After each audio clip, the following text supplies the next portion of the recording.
ಶ್ರೀ ಗುರುಭ್ಯೋ ನಮಃ. ಹರಿ ಓಂ. ಜ್ಞಾನಗಮ್ಯ ವಾಹಿನಿಯ ಎಲ್ಲ ವೀಕ್ಷಕರಿಗೆ ವಂದನೆಗಳು. ದೇವರು ಹೇಳಿದಂತೆ ಸಾಧಕನ ಜೀವನದ ಮುಖ್ಯ ಕರ್ತವ್ಯಗಳಲ್ಲಿ ಒಂದು ದಾನ. ತಾನು ದುಡಿದ ಧನಕ್ಕೆ ಮುಖ್ಯ ಸಾರ್ಥಕ್ಯ ಬರುವುದೇ ದಾನದಲ್ಲಿ. ದಾನಕ್ಕೋಸ್ಕರನೇ ತನ್ನ ದುಡಿಮೆ. ಆದ್ದರಿಂದ ದುಡಿದವನು ದಾನ ಮಾಡಲೇಬೇಕು. ಎಲ್ಲಿ ದಾನ ಮಾಡಬೇಕು, ಹೇಗೆ ದಾನ ಮಾಡಬೇಕು? ದಾನ ಅಂತಂದರೆ ತನ್ನತನವನ್ನು ಕಳೆದುಕೊಂಡು ವಸ್ತುವಿನಲ್ಲಿ ಮತ್ತೊಬ್ಬನದ್ದು ಎಂಬ ಸ್ವಾಮಿತ್ವವನ್ನು ಆಪಾದನೆ ಮಾಡುವುದೇ ದಾನ. ಹಾಗಾದರೆ ಸಿಕ್ಕವರಿಗೆ ದಾನವನ್ನು ಮಾಡೋಣ, ಸ್ವಂತಿಕೆಯನ್ನು ಕಳೆದುಕೊಳ್ಳೋಣ. ಇಷ್ಟರಿಂದಲೇ ನಮ್ಮ ಕರ್ತವ್ಯವನ್ನು ನೆರವೇರಿಸಿದ ಹಾಗೆ ಆಗ್ತದೆ, ನಮಗೆ ದೇವರ ಅನುಗ್ರಹ ಉಂಟಾಗ್ತದೆ ಅಂತಂದರೆ ದಾನ ತುಂಬ ಸುಲಭದ ಕರ್ತವ್ಯ. ಆದರೆ ಎಚ್ಚರದಿಂದ ಮಾಡಬೇಕಾದದ್ದು. ಕೇವಲ ಕೊಟ್ಟ ತಕ್ಷಣ ಅದು ದಾನ ಅಂತ ಅನ್ನಿಸಿಕೊಳ್ಳುವುದಿಲ್ಲ. ದಾನಕ್ಕೆ ಒಂದು ನಿಯಮ ಇದೆ, ಅದಕ್ಕೊಂದು ಸ್ವರೂಪ ಇದೆ ಅಂತ ಶಾಸ್ತ್ರದಲ್ಲಿ ಹೇಳಿದ್ದಾರೆ. ಇದರ ಬಗ್ಗೆ ಮಹಾಭಾರತದಲ್ಲಿಯೂ ಅನುಶಾಸನ ಪರ್ವದಲ್ಲಿ ಹೇಳಿದ್ದಿದೆ. ಅದೇ ರೀತಿಯಾಗಿ ದೇವಲ ಸ್ಮೃತಿ, ಬೇರೆ ಬೇರೆ ಧರ್ಮಶಾಸ್ತ್ರ ಗ್ರಂಥಗಳಲ್ಲಿಯೂ ಪುರಾಣಗಳಲ್ಲಿಯೂ ಕೂಡ ಹೇಳಿದ್ದಿದೆ. ಏನು ಹಾಗಾದರೆ ದಾನದ ಸ್ವರೂಪ? ದಾತಾ ಪ್ರತಿಗ್ರಹೀತಾ ಚ ಶ್ರದ್ಧಾ ದೇಯಂಚ ಧರ್ಮಯುಕ್ ದೇಶಕಾಲೌ ಚ ದಾನಾನಾಂ ಅಂಗಾನ್ಯೇತಾನಿ ಷಡ್ವಿದುಃ. 6 ಅಂಗಗಳು ದಾನಕ್ಕೆ. ಈ ಮಾತು ದೇವಲ ಸ್ಮೃತಿಯಲ್ಲಿ ಬಂದಿದ್ದರೆ ಮಹಾಭಾರತದಲ್ಲಿಯೂ ಕೂಡ ಇದೇ ಮಾತು ಬರ್ತದೆ. ಹೆಚ್ಚಿನ ಎಲ್ಲ ಕಡೆಯೂ ಕೂಡ ದಾನಕ್ಕೆ 6 ಅಂಗಗಳು. ಆ 6 ಅಂಗಗಳು ಪರಿಪುಷ್ಟವಾಗಿದ್ದಷ್ಟು ನಮ್ಮ ದಾನ ಪರಿಪುಷ್ಟವಾಗ್ತದೆ. ದಾನಂ ಧ್ರುವಂ ಫಲತಿ ಪಾತ್ರಗುಣಾನುಕೂಲ್ಯಾತ್ ಎಂಬ ಎಚ್ಚರಿಸಿದಲ್ಲಿಯೂ ಕೂಡ ದಾನ ಅಂದರೆ ಕೇವಲ ದಾನ ಆದರೆ ಸಾಲದು, ಅಲ್ಲಿ ಪಾತ್ರವನ್ನು ನೋಡಿಕೊಳ್ಳಬೇಕು ಅಂತ ಹೇಳಿದ್ದಾರೆ.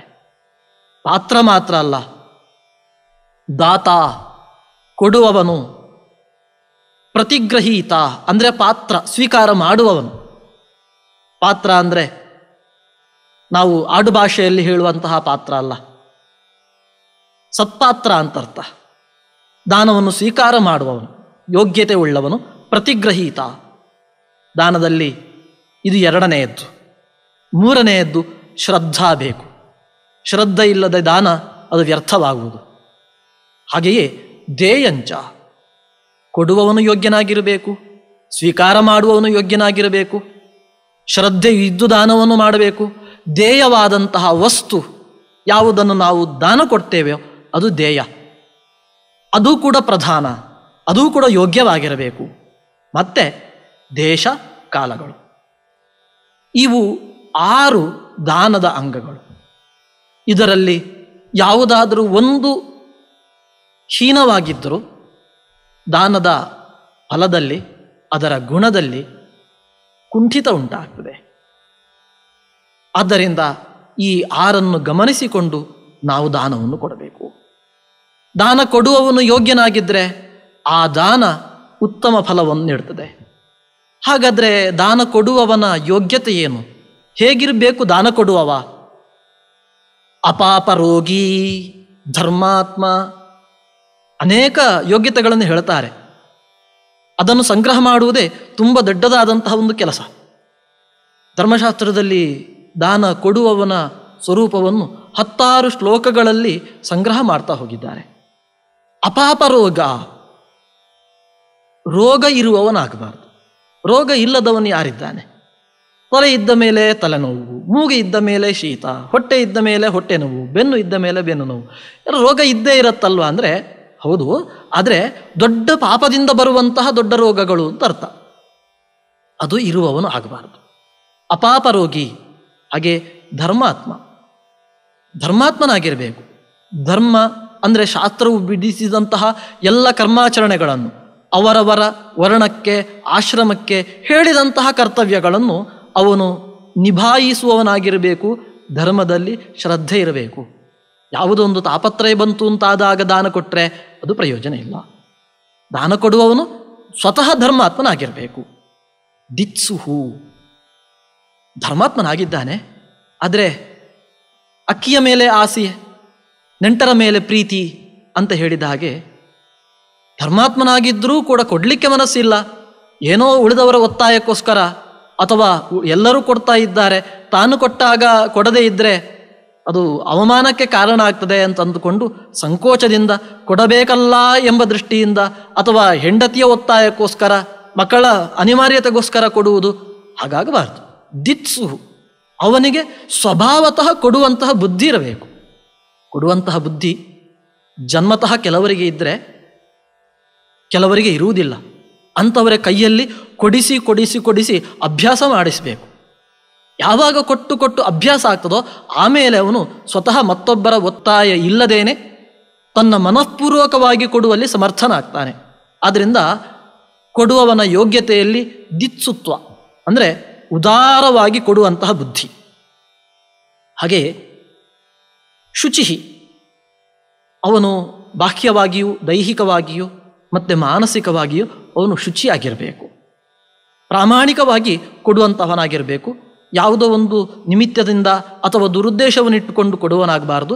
ದೈಹಿಕವಾಗಿಯೂ ಕೂಡ ತಾನು ಸ್ನಾನಾದಿಗಳ ಮೂಲಕ ಶುದ್ಧನಾಗಿದ್ದುಕೊಂಡು ದಾನವನ್ನು ಕೊಡಬೇಕು. ಎಲ್ಲ ಕರ್ಮಾಂಗಗಳಿಗೂ ಕೂಡ ಮೂಲ ಸ್ನಾನ. ಆದ್ದರಿಂದ ದಾನ ಕೊಡುವವನು ಸ್ನಾನವನ್ನಂತೂ ಮಾಡಿರಬೇಕು ಅಂತ ಆಗ್ತದೆ. ಶುಚಿಹಿ. ಇನ್ನು ಅವ್ಯಸನಃ, ದಾನವನ್ನು ಕೊಡುವವನಿಗೆ ಏನಾದರೂ ದುಶ್ಚಟಗಳಿದ್ದರೆ ಅದನ್ನು ಅವನು ಬಿಟ್ಟಿರಬೇಕು. ದುಶ್ಚಟಗಳಿಂದ ದೂರನಾಗಿರಬೇಕು. ಹಾಗೆ ಅನಿಂದ್ಯ ಜೀವಕರ್ಮಾಚ, ಪ್ರತಿಯೊಬ್ಬನಿಗೂ ಬದುಕಲಿಕ್ಕೆ ಒಂದು ಆಜೀವಿಕೆ ವೃತ್ತಿ ಬೇಕು. ಆ ವೃತ್ತಿ ಮಾತ್ರ ಅದು ನಿಂದ್ಯವಾದದ್ದಾಗಿರಬಾರ್ದು. ಲೋಕನಿಂದಿತವಾದಂತಹ ಮಾರ್ಗದಿಂದ, ಅಂದರೆ ಮದ್ಯ ಮಾಂಸಗಳ ಮಾರಾಟದಿಂದ ಅಥವಾ ಇನ್ನೇನೋ ಮತ್ತು ಬರುವಂತಹ ಪದಾರ್ಥಗಳನ್ನು, ಗಾಂಜಾ ಇತ್ಯಾದಿಗಳನ್ನು ಮಾರಿ ಸಂಪಾದನೆ ಮಾಡುವುದು, ಅಥವಾ ಇನ್ಯಾವುದೇ ನಿಂದ್ಯವಾದಂತಹ ಕರ್ಮಗಳಿಂದ ಜೀವಿಸುವಂಥವನು ಆಗಿರಬಾರ್ದು. ಅನಿಂದ್ಯ ಜೀವಕರ್ಮಾಚ ಷಡ್ಭಿರ್ದಾತ ಪ್ರಶಸ್ಯತೆ. ಇಷ್ಟು 6 ಗುಣಗಳಿದ್ದವನು ದಾತ, ಕೊಡುವಂತಹ ಯೋಗ್ಯತೆ ಉಳ್ಳವ, ತುಂಬ ಪ್ರಶಸ್ತನಾದವ. ಇಂಥವನು ದಾನ ಮಾಡಿದರೆ ಅದು ಉತ್ಕೃಷ್ಟವಾದಂತಹ ಫಲಕ್ಕೆ ಅಥವಾ ಪುಣ್ಯಕ್ಕೆ ಅದು ಕಾರಣವಾಗ್ತದೆ. ದಾನ ಸ್ವೀಕಾರ ಮಾಡುವವರು ಹೇಗಿರಬೇಕು? ದಾನ ಕೊಡುವವರು ಎಂಥವರಿಗೆ ದಾನವನ್ನು ಕೊಡಬೇಕು ಅಂದರೆ ತ್ರಿಶುಕ್ಲ, 3 ರೀತಿಯಾದಂತಹ ಶುದ್ಧತೆ ಇರಬೇಕು. ಒಂದು ಕುಲದ ಶುದ್ಧಿ, ಮತ್ತೊಂದು ವೃತ್ತಿಯ ಶುದ್ಧಿ, ಮತ್ತೊಂದು ವಿದ್ಯೆಯ ಶುದ್ಧಿ. ಈ 3 ಶುದ್ಧಿ ಪ್ರತಿಗ್ರಹ ಮಾಡುವವನಲ್ಲಿರಬೇಕು. ಅಂದರೆ ಅವನು ಮಾಡುವಂತಹ ಕರ್ಮ ಅದು ಶುದ್ಧವಾಗಿರಬೇಕು. ಅವನ ಕುಟುಂಬ ಅಂದರೆ ಪರಂಪರೆ ಅದು ಶುದ್ಧವಾದಂತಹ ಪರಂಪರೆ ಇರಬೇಕು. ಯಾವುದೋ ವಿಲೋಮಾದಿ ಜಾತಿಗಳಿಂದ ಹುಟ್ಟಿ ಬಂದವನಾಗಿರಬಾರ್ದು ಪ್ರತಿಗ್ರಹ ಮಾಡುವವನು. ಹಾಗೆ ಅವನಿಗೆ ಒಳ್ಳೆಯ ವೈದಿಕ ವಿದ್ಯೆ ಇರಬೇಕು. ಹೀಗೆ ತ್ರಿಶುಕ್ಲ ಕೃಷವೃತ್ತಿಶ್ಚ. ಒಂದು ವೇಳೆ ಸ್ವೀಕಾರ ಮಾಡುವನು ಬೇಕಾದಷ್ಟು ಸಂಪಾದನೆ ಇದ್ದು ಒಳ್ಳೆಯ ಸುಖಮಯವಾದಂತಹ ಜೀವನ ಇರುವವನು ಅಂತಂದರೆ ಅವನು ಅಷ್ಟು ಒಳ್ಳೆಯ ಪಾತ್ರನಲ್ಲ. ಕೃಷವೃತ್ತಿಶ್ಚ, ಅವನ ವೃತ್ತಿ ತುಂಬ ಕೃಶವಾಗಿರಬೇಕು. ಜೀವನ ಮಾಡಲಿಕ್ಕೆ ಸ್ವಲ್ಪ ಕಷ್ಟಪಡ್ತಾ ಇದ್ದಾನೆ, ಬೇಕಾದಷ್ಟು ಅವನಿಗೆ ಸೌಲಭ್ಯಗಳು ಇಲ್ಲ, ಅಂಥವನಿಗೆ ದಾನಕ್ಕೆ ಅಂಥವನು ಯೋಗ್ಯನಾಗಿರ್ತಾನೆ. ಹಾಗೆ ಘೃಣಾಲುಹು, ತುಂಬ ಕರುಣಾಳು ಆಗಿರಬೇಕು ಸ್ವೀಕಾರ ಮಾಡುವವನು. ಚಿಕ್ಕ ಪುಟ್ಟ ವಿಷಯಗಳಿಗೂ ಅನ್ಯರನ್ನು ಕೋಪಿಸಿಕೊಂಡು ಶಪಿಸುವಂಥವನು ಆಗಿರಬಾರ್ದು. ಸಕಲೇಂದ್ರಿಯ, ಅವನಿಗೆ ಎಲ್ಲ ಇಂದ್ರಿಯಗಳು ಕೂಡ ಇರಬೇಕು. ಕಣ್ಣು, ಕಿವಿ, ಮೂಗು, ಬಾಯಿ, ಈ ಎಲ್ಲ ಇಂದ್ರಿಯಗಳು ಚೆನ್ನಾಗಿ ಕೆಲಸ ಮಾಡ್ತಾ ಇರಬೇಕು. ಯಾವುದೇ ಜ್ಞಾನೇಂದ್ರಿಯಗಳು, ಕರ್ಮೇಂದ್ರಿಯಗಳಿಂದ ಅವನು ವಿಹೀನನಾಗದೆ ಸಕಲೇಂದ್ರಿಯನಾಗಿರಬೇಕು. ವಿಮುಕ್ತ ಯೋನಿದೋಷೇಭ್ಯ, ತಂದೆ ತಾಯಿಗಳಲ್ಲಿ ಇದ್ದಂತಹ ದೋಷ ಇವನಲ್ಲಿ ಸಂಕ್ರಾಂತವಾಗಿದ್ದರೆ ಅವನು ಅಪಾತ್ರ ಅಂತ ಅನ್ನಿಸಿಕೊಳ್ತಾನೆ. ತಂದೆ ತಾಯಿಗಳಲ್ಲಿದ್ದಂತಹ ದೋಷ ಕೆಲವು ಬಾರಿ ಮಕ್ಕಳಲ್ಲಿ ಬರ್ತದೆ, ಕೆಲವು ಬಾರಿ ಬಾರದೇ ಹೋಗ್ತದೆ. ಆದ್ದರಿಂದ ಇಂತಹ ಯೋನಿ ದೋಷಗಳಿಂದ ಅವನು ಮುಕ್ತನಾಗಿರಬೇಕು. ಬ್ರಾಹ್ಮಣ ಪಾತ್ರ ಮುಚ್ಚಿದೆ. ಯದ್ಯಪಿ ದಾನಕ್ಕೆ ಬ್ರಾಹ್ಮಣ, ಕ್ಷತ್ರಿಯ, ವೈಶ್ಯ, ಶೂದ್ರರನ್ನು ಅಲ್ಲಲ್ಲಿ ಪಾತ್ರ ಅಂತ ಹೇಳಿದ ಹಾಗೆ ಇದೆ. ಆದರೆ ಎಲ್ಲರೂ ಕೊಡುವಂತಹ ದಾನವನ್ನು ಸ್ವೀಕಾರ ಮಾಡಲಿಕ್ಕೆ ಯೋಗ್ಯನಾದವನು ಬ್ರಾಹ್ಮಣ ಅಂತ ಅರ್ಥ. ಅಥವಾ ಜೀವಿಕೆಗೋಸ್ಕರ ದಾನವನ್ನು ಸ್ವೀಕಾರ ಮಾಡುವವನು, ಇಂತಹ ಬ್ರಾಹ್ಮಣನನ್ನು ಎಲ್ಲ ದಾನಗಳಿಗೂ ಕೂಡ ಪಾತ್ರ, ಸತ್ಪಾತ್ರ ಅಂತ ಗುರುತಿಸಿದ್ದಾರೆ. ಆದ್ದರಿಂದ ಇಂಥವನಿಗೆ ದಾನ ಕೊಟ್ಟರೆ ಅದು ಹೆಚ್ಚು ಫಲವನ್ನು ನೀಡ್ತದೆ. ಇನ್ನು ಕೊಡುವಂತಹ ವಸ್ತುವನ್ನು ದಾನ ಕೊಡುವಾಗ ಶ್ರದ್ಧೆ ಇರಬೇಕು ಅಂತ ಹೇಳಿದ್ದಾರೆ. ಆ ಶ್ರದ್ಧೆಯ ಸ್ವರೂಪ ಏನು ಅಂತ ಕೇಳಿದರೆ ಸಾಮುಖ್ಯಾದಿ ಅಭಿಸಂಪ್ರೀತಿ. ದಾನವನ್ನು ಸ್ವೀಕಾರ ಮಾಡಲಿಕ್ಕೆ ಯಾರಾದರೂ ಬಂದಾಗ ಅವರನ್ನು ಅಭಿಮುಖವಾಗಿ ಸ್ವಾಗತಿಸುವುದು, ಎದುರುಗೊಳ್ಳುವುದು. ಅಯ್ಯೋ ಭಿಕ್ಷುಕರು ಬಂದರು ಅಥವಾ ಬ್ರಾಹ್ಮಣರು ಬಂದರು, ಅವರಿಗೆ ದಾನ ಕೊಡಬೇಕಲ್ಲ ಅಂತ ಅಂದುಕೊಂಡು, ಅಥವಾ ನೋಡಿದರೆ ಅವರನ್ನು ಕರೆದು ಸ್ವಾಗತಿಸಬೇಕಾಗ್ತದೆ, ಸ್ವಾಗತಿಸಿದರೆ ದಾನ ಕೊಡಬೇಕಾಗ್ತದೆ ಅಂತ ಮತ್ತೊಬ್ಬರಿಗೆ ಅಭಿಮುಖವಾಗಿ ಸಿಕ್ಕದೆ ದಾರಿ ತಪ್ಪಿಸಿಕೊಂಡು ಹೋಗುವುದು ಅದು ತಪ್ಪು. ಅಂಥದ್ದಕ್ಕೆ ಶ್ರದ್ಧೆ ಅಂತ ಅನ್ನೋದಿಲ್ಲ. ಆದ್ದರಿಂದ ಅಭಿಸಂಪ್ರೀತಿ ಇರಬೇಕು. ದಾನಕ್ಕೆ ಯೋಗ್ಯರಾದವರು ಮತ್ತೆ ಮತ್ತೆ ನಮಗೆ ಸಿಗುವಂತೆ ಅಭಿಮುಖರಾಗುವಂತಹ ಮನಸ್ಸು ಇದ್ದರೆ ಅದು ಶ್ರದ್ಧೆ. ಅರ್ಚಿನ ದರ್ಶನೆ ಉತ್ಸುಕತ. ಯಾರು ಬಯಸುವವರಿದ್ದಾರೆ, ಅರ್ಚಿಗಳಿದ್ದಾರೆ, ಅವರು ತನ್ನ ಬಳಿ ಬರ್ತಾರೆ ಅಂತಂದರೆ ತುಂಬ ಸಂತೋಷ ಪಡುವುದು ಅದು ಶ್ರದ್ಧೆ. ಇನ್ನು ಸತ್ಕೃತಿಶ್ಚ ಅನಸೂಯಾಚ ತದಾ ಶ್ರದ್ಧೇತಿ ಕೀರ್ತ್ಯತೆ. ಸತ್ಕೃತಿ, ಬಂದವರಿಗೆ ಸತ್ಕಾರ ಮಾಡುವುದು, ಬನ್ನಿ ಕೂತ್ಕೊಳ್ಳಿ ಅಂತ ಅವರಿಗೆ ಮಾತಿನಿಂದ ಉಪಚಾರವನ್ನು ಹೇಳುವುದು, ಕುಳಿತುಕೊಳ್ಳುವುದಕ್ಕೆ ಆಸನವನ್ನು ಕೊಡುವುದು, ಅವರಿಗೆ ಅರ್ಘ್ಯಪಾದ್ಯಾದಿಗಳನ್ನು, ದೂರದಿಂದ ಬಂದಿದ್ದರೆ ವಿಚಾರಿಸಿಕೊಂಡು ಅವರಿಗೆ ತ್ರಿಷಾದಿಗಳನ್ನು, ಈ ರೀತಿಯಾಗಿ ಅವರಿಗೆ ಸತ್ಕಾರವನ್ನು ಮಾಡುವುದು ಅನಸೂಯಾಚ. ಇನ್ನು ಅಸೂಯೆ ಪಡದೇ ಇರುವುದು. ಹೀಗೆ ಇವಿಷ್ಟು ಶ್ರದ್ಧೆ, ಇಷ್ಟು ಗುಣಗಳಿದ್ದರೆ ಅದು ಶ್ರದ್ಧೆ ಅಂತ ಕರೆಯಲ್ಪಡುತ್ತೆ. ಒಂದು ವೇಳೆ ಇದರಲ್ಲಿ ಒಂದು ಗುಣ ಇಲ್ಲದೇ ಇದ್ರೂ ಕೂಡ ಅಶ್ರದ್ಧೆಯಿಂದ ದಾನ ಮಾಡುವುದು ಅಂತ ಆಗ್ತದೆ. ಶ್ರದ್ಧೆ ಬಹಳ ಮುಖ್ಯ.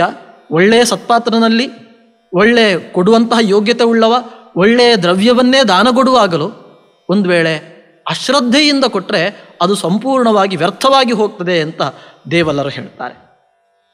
ಆದ್ದರಿಂದ ದಾನದ 3ನೇ ಅಂಗ ಶ್ರದ್ಧೆ ಇರಬೇಕು. ಶ್ರದ್ಧೆಯಿಂದ ದಾನ ಮಾಡಬೇಕು. ಇನ್ನು ದೇಯವಾದಂತಹ ವಸ್ತು, ಎಂತಹ ವಸ್ತುವನ್ನು ದಾನ ಕೊಡಬೇಕು ಅದರ ಬಗ್ಗೆ ವಿಚಾರ ಮಾಡಿದ್ದಾರೆ. ಅಪರಾಬಾಧಂ ಅಕ್ಲೇಶಂ. ಅಪರಾಬಾಧಂ, ನಾವು ಕೊಡುವಂತಹ ವಸ್ತು ಅದು ಸ್ವೀಕಾರ ಮಾಡಿದವರಿಗೆ ಬಾಧೆಯನ್ನು ಉಂಟು ಮಾಡಬಾರದು. ಕೆಲವು ಬಾರಿ ಮನೆಯಲ್ಲಿ ನಡೆಯದಂತಹ ಯಾವುದೋ ಒಂದು ಪ್ರಾಯಶ್ಚಿತ್ತ ಕರ್ಮಾಂಗಕ್ಕೂ ದಾನವನ್ನು ಕೊಡಬೇಕಾಗಿದೆ, ಒತ್ತಾಯ ಮಾಡಿ ಸತ್ಪಾತ್ರರನ್ನು ಕರೆದು ಅವರಿಗೆ ದಾನ ಕೊಡ್ತೇವೆ. ಆದರೆ ಆ ದಾನ ಪಡೆದವನಿಗೆ ಹೊರೆಯಾಗ್ತದೆ. ಹಾಗೆ ಅಂತಹ ವಸ್ತುವನ್ನು ದಾನ ಕೊಡಬಾರದು. ಗೋದಾನವನ್ನು ಕೊಡಬೇಕು.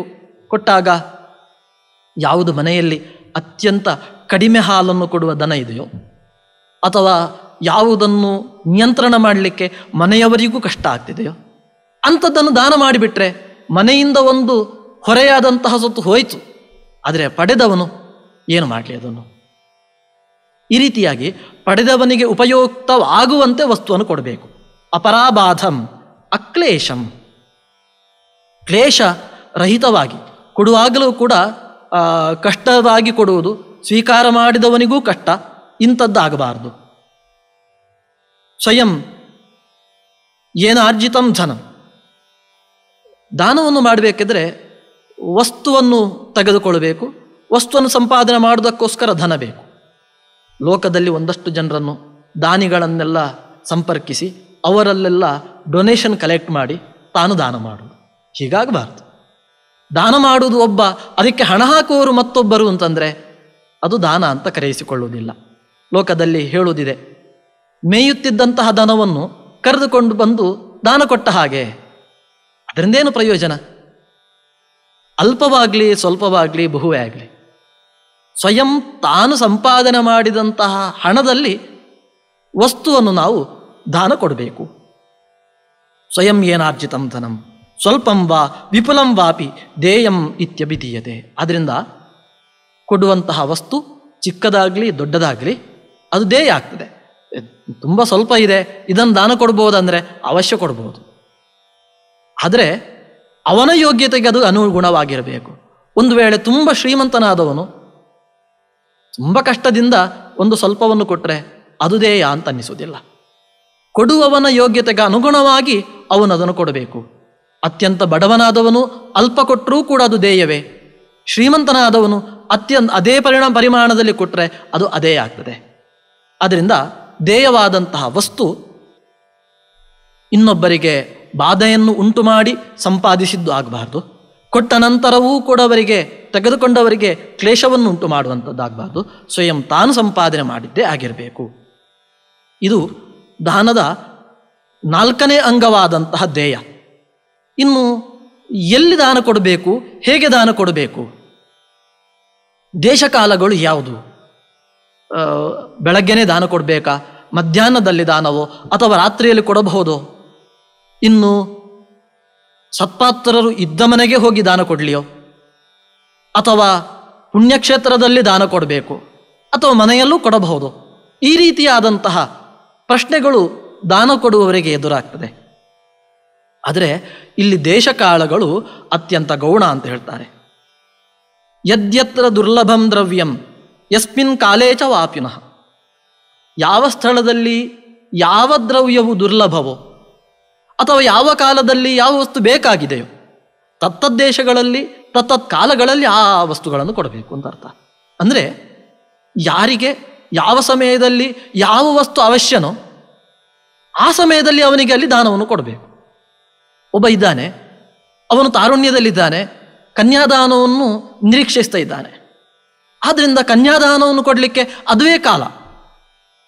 ಅದು ಬಿಟ್ಟು ಅವನಿಗೆ ವೃದ್ಧಾಪ್ಯದಲ್ಲಿ ಕನ್ಯಾದಾನ ಕೊಟ್ಟರೆ ಆಗುವುದಿಲ್ಲ. ಹೀಗೆ ಪ್ರತಿಯೊಂದು ದಾನಗಳಿಗೂ ಕೂಡ ಯಾವ ಹೊತ್ತಿನಲ್ಲಿ ಯಾವ ಸ್ಥಳದಲ್ಲಿ ಯಾರಿಗೆ ಯಾವುದು ಅವಶ್ಯಕತೆ ಇದೆಯೋ ಅದನ್ನು ಅವರಿಗೆ ದಾನ ಕೊಡಬೇಕು. ಮತ್ತೆ ಅಷ್ಟೇ ಅಲ್ಲದೆ ಯಥ ಸಂಪತ್ತಿರ ಸ್ಥಿರ, ದೇಹ ಇವತ್ತು ಇದೆ ನಾಳೆ ಇರತ್ತೆ ಅಂತ ಹೇಳಲಿಕ್ಕೆ ಬರೋದಿಲ್ಲ. ಸಂಪತ್ತು ಇವತ್ತು ಇದೆ ನಾಳೆ ಹೋಗಬಹುದು. ಅದರಿಂದ ಸಂಪತ್ತು ಇರುವಾಗ ದಾನ ಕೊಟ್ಟು ಬಿಡಬೇಕು. ದಾನ ಕೊಡಬೇಕಾದ್ರೆ ಸತ್ಪಾತ್ರರಾದರೆ ಸಾಕು. ಸತ್ಪಾತ್ರರು ಬಂದಿದ್ದಾರೆ, ಇನ್ನು ಅದಕ್ಕೆ ಕಾಲಾಕಾಲಗಳ ಚಿಂತನೆಯನ್ನು ಮಾಡಲಿಕ್ಕಿಲ್ಲ. ನಾವು ಕಾಲವನ್ನು ಪ್ರತೀಕ್ಷೆ ಮಾಡ್ತಾ ಕೂತ್ರೆ ಸತ್ಪಾತ್ರರು ತಪ್ಪಿ ಹೋಗ್ತಾರೆ. ಆದ್ದರಿಂದ ಕಾಲಕ್ಕಿಂತಲೂ ಪ್ರಧಾನವಾದದ್ದು ಸತ್ಪಾತ್ರರು. ಆದ್ದರಿಂದ ಸತ್ಪಾತ್ರರು ಬಂದಾಗ ದಾನವನ್ನು ಕೊಡಬೇಕು. ಅದರಲ್ಲಿ ಕಾಲ ಅದು ಗೌಣ ಆಗ್ತದೆ. ಇನ್ನು ಯಾವ ದೇಶದಲ್ಲಿ ಬೆಳಗ್ಗೆ ಆಗಲಿ ಅಥವಾ ಮಧ್ಯಾಹ್ನವೇ ಆಗಲಿ ರಾತ್ರಿ ಆಗಲಿ ಸತ್ಪಾತ್ರರು ಬಂದರೆ ಅದು ಕಾಲ. ಇನ್ನು ಎಲ್ಲಿ ಕೊಡಲಿ, ಅವರಿದ್ದಲ್ಲಿಗೆ ಹೋಗಿ ಕೊಡಲು ಅಂದರೆ ಹೌದು, ಶಾಸ್ತ್ರಗಳು ಸತ್ಪಾತ್ರರು ಇದ್ದಲ್ಲಿಗೆ ಹೋಗಿ ದಾನ ಕೊಡುವುದನ್ನು ಅದು ಉತ್ತಮ ಅಂತ ಹೇಳ್ತಾರೆ. ಇನ್ನು ಮನೆಗೆ ಕರೆದು ದಾನ ಕೊಡುವುದು ಅದು ಅಧಮ, ಪುಣ್ಯಕ್ಷೇತ್ರಗಳಲ್ಲಿ ಕೊಡುವಂಥದ್ದು ಅದು ಮಧ್ಯಮ ಅಂತ ಹೇಳ್ತಾರೆ. ನಾವು ಕೊಡುವಂತಹ ವಸ್ತು ತೆಗೆದುಕೊಂಡು ಹೋಗುವವರಿಗೆ ಕ್ಲೇಶವನ್ನು ಉಂಟು ಮಾಡಬಾರದು. ಗೋದಾನವನ್ನು ಮನೆಗೆ ಕರೆದು ಕೊಟ್ಟಿತು, ಆ ಗೋವನ್ನು ಸ್ವೀಕರಿಸಿದವನು ಊರಿನ ತನಕ ತೆಗೆದುಕೊಂಡು ಹೋಗಬೇಕಾದ್ರೆ ಅದು ತುಂಬ ಅವನಿಗೆ ಕಷ್ಟ ಆಗ್ತದೆ. ಅಥವಾ ಒಳ್ಳೆಯ ಸತ್ಪಾತ್ರನನ್ನು ಬಹಳ ದೂರದಿಂದ ಮನೆಗೆ ಕರೆಸಿಕೊಂಡಿದ್ದೇವೆ, ಅವನಿಗೆ ಒಂದಷ್ಟು ದ್ರವ್ಯಗಳನ್ನು ದಾನ ಕೊಟ್ಟಿದ್ದೇವೆ, ವಸ್ತ್ರದಾನ ಮಾಡಿದ್ದೇವೆ, ಧಾನ್ಯದಾನ ಮಾಡಿದ್ದೇವೆ, ಫಲದಾನ ಮಾಡಿದ್ದೇವೆ, ಎಲ್ಲವನ್ನು ಕೂಡ ಕೊಟ್ಟಿದ್ದೇವೆ. ಅವನು ಊರಿಂದ ತನಕ ಹೊತ್ತುಕೊಂಡು ಹೋಗಬೇಕಾದ್ರೆ ಅವನು ತುಂಬ ಬಡಪಾಯಿಯಾಗಿರ್ತಾನೆ. ಆದ್ದರಿಂದ ಎಲ್ಲಿ ಸತ್ಪಾತ್ರ ಇದ್ದಾನೋ ಅವನಲ್ಲಿಗೆ ಹೋಗಿ ಕೊಟ್ಟರೆ ಅವನಿಗೆ ಆ ವಸ್ತುವನ್ನು ತಕೊಂಡು ಹೋಗುವಂತಹ ಯಾವುದೇ ಶ್ರಮ ಉಂಟಾಗುವುದಿಲ್ಲ. ಆದ್ದರಿಂದ ಅವರಿದ್ದಲ್ಲಿಗೆ ಹೋಗಿ ಕೊಟ್ಟರೆ ಅದು ಉತ್ತಮ. ಹಾಗೆಂತೇಳಿ ಮನೆಗೆ ಹಾಗಾದರೆ ಅವರನ್ನು ಕರೆದು ಕೊಡುವುದು ತಪ್ಪೋ? ಖಂಡಿತ ತಪ್ಪಲ್ಲ. ಸತ್ಪಾತ್ರರನ್ನು ಮನೆಗೆ ಕರೆದು ದಾನಾದಿಗಳನ್ನು ಮಾಡಬಹುದು. ಅವರಿಗೆ ಕೊಟ್ಟಂತಹ ವಸ್ತುವನ್ನು ತಗೊಂಡು ಹೋಗಲಿಕ್ಕೆ ಕಷ್ಟ ಆಗದ ಹಾಗೆ ಅವನ ಮನೆಗೆ ತನಕವನ್ನು ಕೂಡ ತಲುಪಿಸಿ ಕೊಡುವುದು ಅದು ಕೊಟ್ಟವನ ಕರ್ತವ್ಯ. ಹೀಗೆ ದೇಶಕಾಲಗಳ ವಿಷಯದಲ್ಲಿ ಹೆಚ್ಚಿನ ಪ್ರಾಧಾನ್ಯ ಇಲ್ಲ. ಸತ್ಪಾತ್ರನ ಪ್ರಾಪ್ತಿ ಯಾವ ಕಾಲದಲ್ಲಿ ಯಾರಿಗೆ ಬೇಕು ಅವರಿಗೆ ಆ ಸ್ಥಳದಲ್ಲಿ ದಾನವನ್ನು ಮಾಡುವಂಥದ್ದೇ ಪ್ರಧಾನ ಅಂತ ದೇವಲರು ಈ ದಾನದ ವಿಷಯವನ್ನು ನಿರೂಪಣೆ ಮಾಡಿದ್ದಾರೆ. ಈ ಎಲ್ಲ ವಿಷಯಗಳಲ್ಲಿಯೂ ಕೂಡ ಮತ್ತಷ್ಟು ಕೇವಲ ಇಷ್ಟೇ ಅಲ್ಲ, ಕೊಡುವವನ ಯೋಗ್ಯತೆ ಇಷ್ಟೇ, ಸ್ವೀಕಾರ ಮಾಡುವವನ ಯೋಗ್ಯತೆ ಇಷ್ಟೇ, ದೇಯವಾದಂತಹ ವಸ್ತು ಅಂದರೆ ಇಷ್ಟೇ ಆಗಿರಬೇಕು ಅಂತ ನಾವು ಚಿಂತನೆ ಮಾಡಲಿಕ್ಕಿಲ್ಲ. ಇದರ ವ್ಯಾಪ್ತಿ ತುಂಬ ವಿಶಾಲ.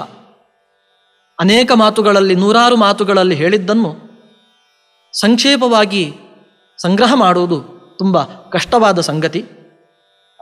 ಆದ್ದರಿಂದ ಕೊಡುವವನಿಗೂ ಸ್ವೀಕಾರ ಮಾಡುವವನಿಗೂ ಕೊಡುವಂತಹ ವಸ್ತುವಿಗೂ ಒಂದಷ್ಟು ಯೋಗ್ಯತೆಗಳು ಇವೆ. ಅದಕ್ಕೆ ಅನುಗುಣವಾಗಿ ಕೊಡುವಂತಹ ವಸ್ತುಗಳು ಹೆಚ್ಚು ಕಡಿಮೆಯಾಗ್ತದೆ. ಅದಕ್ಕೋಸ್ಕರನೇ ಕೊನೆಗೊಂದು ಮಾತನ್ನು ಹೇಳ್ತಾರೆ, ಅವಸ್ಥಾ ದೇಶ ಕಾಲಾನಾಂ ಪಾತ್ರದಾತ್ರೋಶ್ಚ ಸಂಪದ ಹೀನಂ ವಾಪಿ ಭವೇತ್ ಶ್ರೇಷ್ಠಂ ಶ್ರೇಷ್ಠಂ ವಾಪ್ಯನ್ಯಥಾ ಭವೇತ್. ದೇಶ, ಕಾಲ, ಪಾತ್ರ, ದಾತೃ ಇವರೆಲ್ಲರ ವ್ಯತ್ಯಾಸದಿಂದಾಗಿ ಕೊಡುವಂತಹ ವಸ್ತುವಿನ ದಾನದ ಪರಿಣಾಮವೂ ಕೂಡ ವ್ಯತ್ಯಾಸ ಆಗ್ತದೆ. ಇವುಗಳೆಲ್ಲ ಒಳ್ಳೆಯದು ಸಿಕ್ಕಿತು ಅಂತಂದರೆ ದಾನ ಹೆಚ್ಚು ಫಲಪ್ರದವಾಗ್ತದೆ. ಇವುಗಳಲ್ಲಿ ಒಂದಷ್ಟು ನ್ಯೂನತೆ ಇದೆ ಅಂತಂದರೆ ದಾನದ ಫಲದಲ್ಲಿಯೂ ಕೂಡ ನ್ಯೂನತೆ ಉಂಟಾಗ್ತದೆ. ಆದ್ದರಿಂದ ದಾನವನ್ನು ಕೊಡುವವರು ಇಷ್ಟು ಅಂಶಗಳನ್ನು ಸ್ವತಃ ತಾವು ಕೊಡುವವರು ಯೋಗ್ಯತೆಯನ್ನು ಸಂಪಾದನೆ ಮಾಡಬೇಕು. ತನ್ನವರು, ತನಗೆ ದಾನ ಕೊಟ್ಟವರು ಈ ದೃಷ್ಟಿಗಳನ್ನು ಬಿಟ್ಟು ಯಾರು ಸತ್ಪಾತ್ರನಿದ್ದಾನೋ ಅವರಿಗೆ ದಾನವನ್ನು ಕೊಡಬೇಕು. ಯದ್ಯಪಿ ದಾನವನ್ನು ಕೊಡಲಿಕ್ಕೆ ಹೇಳಿದಾಗ ಬಂಧುಗಳಿಗೆ, ಬಾಂಧವರಿಗೆ ಎಲ್ಲ ಹೇಳಿದ್ದಿದೆ. ಅಷ್ಟೇ ಅಲ್ಲದೆ ತನ್ನ ಮನೆಯ ಪಕ್ಕದಲ್ಲೇ ಯಾರಿದ್ದಾರೆ ಯೋಗ್ಯರಾದವರು, ಅಧ್ಯಯನಾದಿಗಳು ಇರುವವರು ಅವರನ್ನು ಬಿಟ್ಟು ಮತ್ತೊಬ್ಬರನ್ನು ಕರೆಯುವುದು ಸರಿಯಲ್ಲ. ಮತ್ತೊಬ್ಬರನ್ನು ಕರೆಯುವುದಾದರೆ ತನ್ನ ಮನೆಯ ಪಕ್ಕದಲ್ಲಿರುವವರ ಯೋಗ್ಯರನ್ನೂ ಕೂಡ ಕರೀಬೇಕು. ಅವರಿಗೆ ಸತ್ಕರಿಸಿಯೇ ಮತ್ತೊಬ್ಬರನ್ನು ಸತ್ಕಾರ ಮಾಡಬೇಕು ಅಂತ ಹೇಳಿದ್ದು ಇದೆ. ಬಂಧು ಬಾಂಧವರಿಗೂ ಕೂಡ ದಾನದ ಯೋಗ್ಯತೆಯನ್ನು ಹೇಳಿದ್ದಿದೆ. ಆದರೆ ಪ್ರಧಾನವಾಗಿ ಹೇಳಿದಂತಹ ಇಷ್ಟು ಅಂಶಗಳನ್ನು ನಾವು ಗಮನದಲ್ಲಿ ಇಟ್ಟುಕೊಂಡು ಸತ್ಪಾತ್ರರಿಗೆ ದಾನವನ್ನು ಕೊಡಬೇಕು ಅಂತ ಈ ಎಚ್ಚರ ದಾನ ಕೊಡುವವರಲ್ಲಿ ಇರಲಿ ಎಂಬುದಾಗಿ ಸ್ಮೃತಿಗಳ ಮತ್ತು ಶಾಸ್ತ್ರಗಳ ಅಭಿಪ್ರಾಯವಾಗಿದೆ.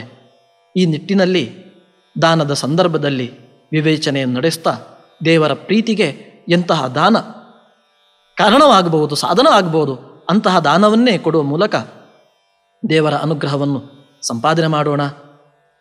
ಈ ಜ್ಞಾನದಾನದ ಕೆಲಸವನ್ನು, ಪ್ರಾಯೋಜಕತ್ವವನ್ನು ಕೂಡ ವಹಿಸಿಕೊಂಡಿದ್ದಾರೆ ಅರವಿಂದ್, ಲಕ್ಷ್ಮೀನಾರಾಯಣ್ ಮತ್ತು ಅವರ ಕುಟುಂಬಸ್ಥರು.